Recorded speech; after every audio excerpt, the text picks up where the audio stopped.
सीवान के पचरुखी प्रखंड के पपौर गांव स्थित Palak Buddha ITI Palak tour and travels में दावती इफ्तार पार्टी का आयोजन किया गया, जिसमें शामिल होने हिना साहब पहुंची। हिना साहब जैसे ही पपौर गांव में पहुंची तो लोगों ने जमकर हिना साहब जिंदाबाद के नारे लगाने शुरू कर दिया और जैसे ही उनकी गाड़ी सड़क पर पहले से खड़ी JCB गाड़ी के पास पहुंची, उस पर मौजूद हिंदू और मुस्लिम दोनों समुदाय के युवाओं के द्वारा फूलों की वर्षा शुरू कर दी गई। इस दौरान सैकड़ों लोग हिना साहब के गाड़ी को चारों ओर से घेरकर जिंदाबाद के नारे लगाते हुए दिखाई दिए। इफ्तार पार्टी का आयोजन समाज सेवी पलक बुद्धा ITI के संचालक मुन्ना तिवारी के द्वारा की गई थी। इस मौके पर स्थानीय पंचायत प्रतिनिधि के साथ कई सम्मानित नेताओं तथा सैकड़ों ग्रामीणों ने मरहूम पूर्व सांसद मोहम्मद साउद्दीन की पत्नी सिवान लोकसभा क्षेत्र से चुनाव लड़ रही भावी सांसद प्रत्याशी हिना साहब का जबरदस्त स्वागत किया। हिना साहब ने मुन्ना तिवारी के साथ पपौर की सम्मानित जनता की प्रति आभार व्यक्त करते हुए कहा कि लोगों ने भव्य रूप से स्वागत किया। यह हमारे लिए बड़े ही सौभाग्य और खुशी का पल है। इफ्तार पार्टी में आकर काफी अच्छा लग रहा है। हिना साहब ने अपने विरोधियों पर निशाना साधते हुए संदेश दिया कि इंसान अकेला कभी नहीं होता है, उसके सोच पर निर्भर करता है कि वो अकेला है कि नहीं है। जब मैंने निर्दलीय चुनाव लड़ने की बात की थी तो मैं खुद को अकेला सोचकर नहीं की थी, बल्कि मैं जानती थी कि सिवान की सभी सम्मानित जनता मेरे साथ है। जिन्होंने 15 सालों में मुझे नहीं छोड़ा वो अब क्या छोड़ेंगे। इसी हौसले के साथ मैंने निर्दलीय चुनाव लड़ने की तैयारी शुरू कर दी और समाज के सभी लोगों का आश्वासन और स्नेह प्रेम मिल रहा है। उन्होंने इस जीत को नौजवानों की जीत बताया। उन्होंने कहा कि जिस तरह से नौजवान हर्षोल्लास के साथ मेहनत कर रहे हैं, उसी तरह से यह जीत का श्रेय उन सभी नौजवानों के प्रति समर्पित होगा। पार्टी हिंदू मुस्लिम एकता के लिए दिया गया है। सब लोग हिंदू मुस्लिम दोनों आए हुए हैं और हम लोग मैडम के साथ हैं। सब लोग लगे हुए हैं। पूरा गांव के पूरा एरिया के लोग मैडम के साथ में, पूरा जिले के लोग के साथ में है।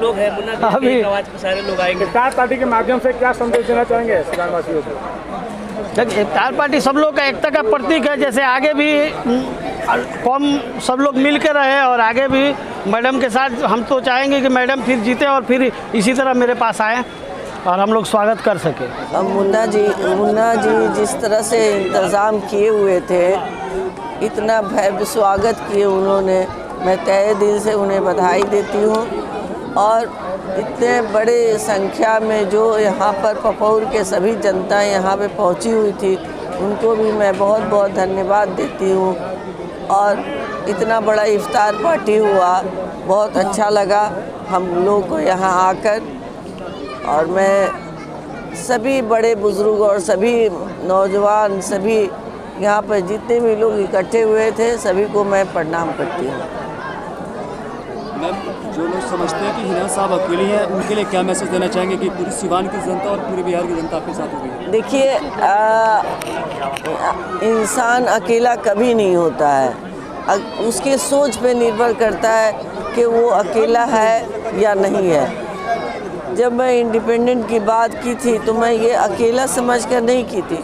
मैं जानती थी कि पूरे सिवान की जनता मेरे साथ है। जिन्होंने 15 साल नहीं छोड़ा वो अब क्या छोड़ेंगे। इसीलिए मैं हौसले के साथ मैं इंडिपेंडेंट की तैयारी में लग गई और सभी लोगों का बड़ा अच्छा स्नेह प्रेम मिल रहा है और आश्वासन भी मिल रहा है।